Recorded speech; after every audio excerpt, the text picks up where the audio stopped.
1867조 원, 한국은행이 공식 집계한 지난해 말 기준 가계신용 잔액입니다. 그런데 여기에 빠진 게 있습니다. 바로 우리나라에만 있다는 전세 보증금입니다. 무려 1058조 3천억 원으로 추산됩니다. 둘을 합하면 3천조 원에 육박합니다. 우리나라 한 사람당 5,700만 원의 빚을 안고 있는 셈인데 무엇보다 5년간의 집값 상승 영향이 가장 클 수밖에 없습니다.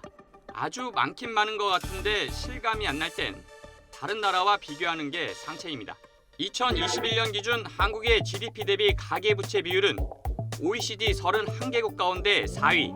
여기에 숨은 빚인 전세 보증금을 합하면 곧바로 1위로 올라섭니다. 그런데 여기서 잠깐, 전세 보증금이 빚이라고요?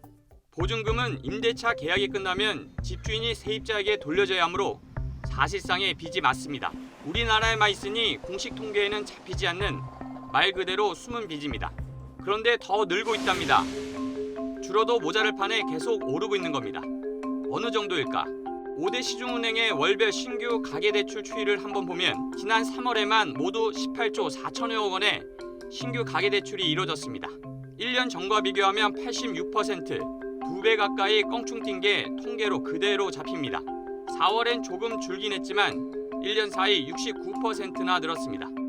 최근 부동산 경기가 조금씩 살아나고 있다는 건 결국 가계대출 증가와 무관하지 않아 보입니다. 이러다 보니 대출은 늘고 예금은 빠르게 줄고 있습니다. 시중의 돈을 예금으로 블랙홀처럼 빨아들이던 지난해 하반기와는 사뭇 다른 분위기입니다. 도대체 대출 금리는 어느 정도 떨어졌을까?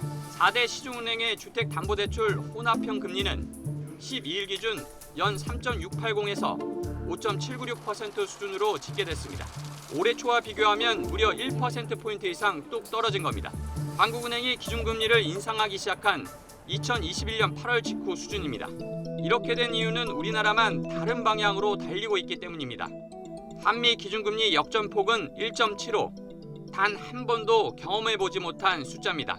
한국은행은 지난해 2월에 이어 지난달 11일에도 기준금리 동결을 선택했습니다. 시중금리를 계속해서 누르고 있는 상황은 현재 진행형인데 경기가 살아나면 대부분 해결되지만 하반기 전망도 먹구름입니다. 이런 상황에서 점점 부풀고 있는 가계부채 풍선을 계속해서 누르면 어떻게 될까요? 언젠가는 터질 겁니다. 다만 소리가 얼마나 클지는 아무도 모릅니다.